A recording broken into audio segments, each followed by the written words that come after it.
So welcome students, I hope कि आप सब लोग ठीक होंगे। 7 फरवरी से और 26 फरवरी 7 टू 26 फरवरी से जो सभी स्कूलों में प्री बोर्ड हो रहे हैं और आई एम श्योर आपके भी हो रहे होंगे। एंड उसके बाद भी हमने जो है अपना फाइनल एग्ज़ाम देना है।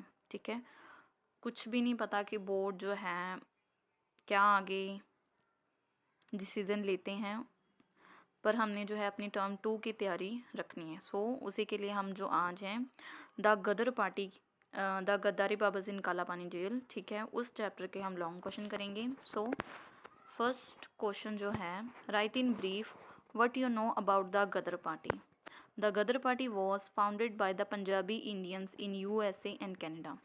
यानी कि क्वेश्चन क्या है कि गदर पार्टी जो है उसके बारे में ब्रीफ में लिखो। लॉन्ग क्वेश्चन है, ठीक है, तो ब्रीफ में हमने उसका आंसर देना होगा। So the Gadar party was founded by the Punjabi Indians in USA and Canada. ठीक है, जो गदर पार्टी थी वो मतलब बनाई गई थी या ऐसे, ठीक है, पंजाबी इंडियंस के द्वारा USA and Canada. The important members were Lala Hardayal, Baba Sohan Singh Bhakna, V G Pingle and many more. Their aim was to free India from British rule.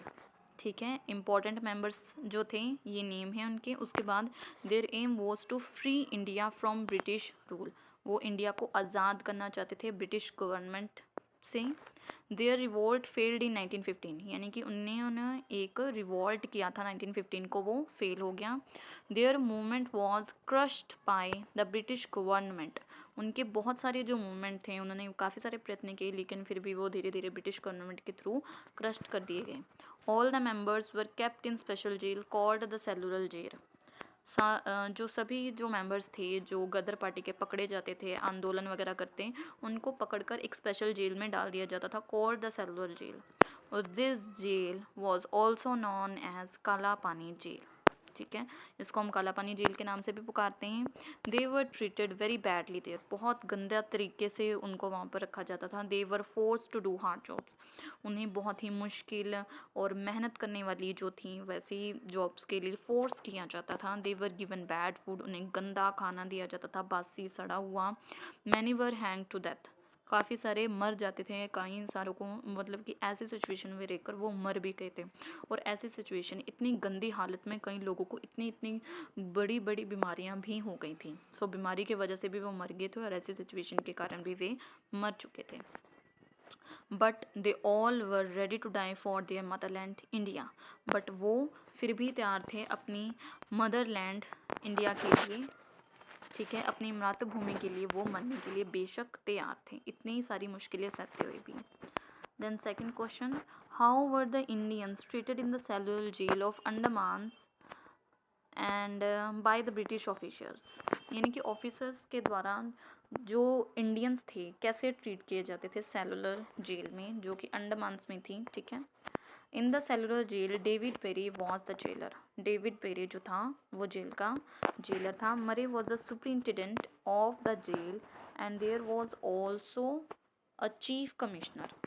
ठीक है, जो मरे था सुप्रिटेंडेंट था और चीफ कमिश्नर भी था जेल का। दे ऑल वर हार्टलेस एंड क्रूर, वो बहुत ही ज़्यादा निर्दयी थे और क्रूरता से भरे हुए थे। ठीक है, the freedom fighters were treated very badly, बहुत गंदे तरीके से रखा जाता था उनको। And they were kept in small dingy cells and communication between the prisoners was totally disallowed.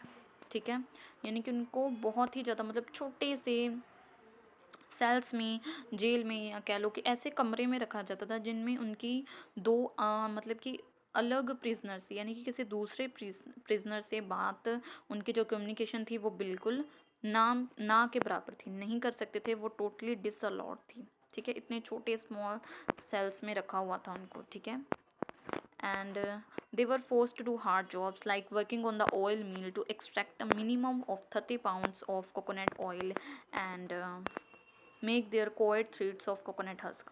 उनको बहुत सारी मुश्किल जॉब्स करने के लिए दी जाती थी। ठीक है, एंड उनको क्या था, ऑयल मिल से जो है मिनिमम 30 पाउंड्स की, उनको मिनिमम जो है कि जैसे हम बोलते हैं ना कम से कम 30 पाउंड्स तक उन्हें जो है कोकोनट ऑयल निकालना है और उनके जो कोयर हैं यानी कि नारियल के छिलके से जो धागा बनाया जाता है वो बनाए जाते हैं, यानी कि core threads of the coconut husk. ठीक है, They were given bad food, they were beaten, abused and whipped in public. उनको जो है मारा पीटा, इवन उनको उनके साथ बुरा सलूक किया जाता था, उनको बहुत अब्यूज़ भी किया जाता था, पब्लिकली उनको मारा जाता था, ठीक है। सो देन अब हम थर्ड क्वेश्चन की बात करते हैं। Discuss the various physical problems that the Indian freedom fighters and had to face in the cellular jail. The weather was very bad. The jail was full of mosquitoes and blood-sucking leeches. यानी कि उन discuss the various physical problems, यानी कि उन सारी physical problems को आप बताओ जो कि इंडियन फ्रीडम फाइटर्स ने फेस की थी उस सेलुलर जेल में, उस काला पानी जेल में बिताकर। The weather was very bad, weather वहाँ का जो था, क्योंकि वो जेल जो थी काफ़ी दूर बनी हुई थी, इवन कि बहुत दूर, ठीक है, शहर से, इवन वो समुंदर के बीच में बनी हुई थी। ऐसी आपने अगर स्टोरी पढ़ी होगी तो आपको डेफिनेटली याद होगा, ठीक है। So that weather was very bad, the jail was full of mosquitoes and blood sucking leeches. जहाँ पर फ्रीडम फाइटर्स को इतना गंदा खाना, इतना बुरे तरीके से रखा होगा तो वहाँ पर तो गंदगी होएगी, और इसलिए वहाँ पर काफ़ी सारे मॉस्किटोज थे, वहाँ काफ़ी सारे ब्लड सीकिंग लीचेस, जिसे हम कहते हैं खून चूसने वाले जो कीड़े होते हैं, आई थिंक उसको जोंक बोलते हैं मे बी, वो वहाँ पर होते थे, मतलब कि ऐसे कीड़े होते थे वहाँ पर वो, और वहाँ पे वो ऐसे रहा करते थे, ठीक है। The food was very bad, उनको गंदा बासी भोजन दिया जाता था। As a result they were sick with dysentery, high fever, tuberculosis and asthma. इतनी मतलब बुरी हालत में रहते हुए वो काफ़ी ज़्यादा बीमार हो गए थे, ठीक है। वो हाई फीवर, उनको बहुत तेज़ बुखार रहता था, किसी को टीबी हो गया था और किसी को अस्थमा जैसी डिसीज़ भी हो गई थी, ठीक है, ऐसी हालत में रहकर हुए। The freedom fighters were kept in small dingy cells, उनको छोटे से सेल्स में बांध कर रखा जाता था। They were forced to do hard jobs like working on the oil mill to extract a minimum of 30 pounds of coconut oil and make cord threads of coconut husk. They were treated very badly there.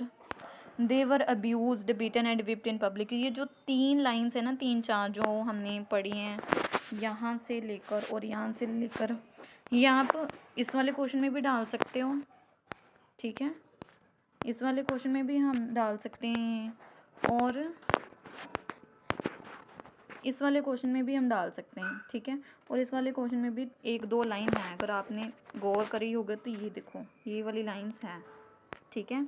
तो ये तो आपके लिए keywords हो गए कि हमने इस लाइन्स को, इन 3-4 लाइन्स को रखना है, कि उनको स्मॉल सेल्स में रखा जाता था, ठीक है, छोटे सेल्स में, ठीक है। आपको फ्रीडम फाइटर्स के नेम याद होने चाहिए, ठीक है, उनका मूवमेंट बार बार क्रश किया जाता था, और इम्पॉर्टेंट मेन लाइन, उनको एक सेलुलर जेल कॉल्ड काला पानी जेल में रखा जाता था, उनको बैड फूड दिया जाता था, काफ़ी गंदे तरीके से रखा जाता था, ठीक है, ये तो आपने याद रखना है। और उनसे क्या काम करवाया जाता था ये भी आपने याद रखना है, ठीक है। एंड ये भी याद रखना है कि जेलर कौन था और सुपरिटेंडेंट कौन था, ठीक है, जेलर कौन था और सुपरिटेंडेंट कौन था, ये भी आपने याद रखना है, ठीक है। और ये लाइन तो हमने अभी हमने जो क्वेश्चन पढ़ा है उसमें भी पढ़ी थी कि they were beaten, abused and whipped in publicly. Then हम लास्ट क्वेश्चन की बात करते हैं। What was David Barry address to the new group of political prisoners, यानी कि वो जो न्यू पॉलिटिकल प्रिजनर्स थे उनके क्या बताते थे, क्या वो चीज़ थी, अब हम जानेंगे कि उनको क्या बताया गया था। David Barry was the jailer, वो जेलर था। He would address every new group of political prisoners, कि वो उनको पॉलिटिकल प्रिजनर्स जो थे उनको लेकर जाता था, कहाँ पर, उन्हें समझाता था कि उनको कैसे अब जेल में उनको कैसे रखा जाएगा। He asked them to follow the rules and orders, वो उनको कहता था कि आपको रूल्स एंड जो नियम है वो फॉलो करने पड़ेंगे। He would say if you disobey me God help you, कि अगर आप मुझे, मेरी आज्ञा का अगर आप निरादर करेंगे तो शायद ही आपके भगवान मदद करे, क्योंकि वहाँ का एक तरह से भगवान ये थे, कौन थे, डेविड जेलर जो था, और जेलर जो था एंड जो मरे सुपरिटेंडेंट था। क्यों, क्योंकि चैप्टर में भी एक लाइन आती हैं कि वहाँ पर छोटे छोटे जो हैं जैसे कि कैसे, कि यही जो थे वो सारा रूल चलाते थे, ठीक है।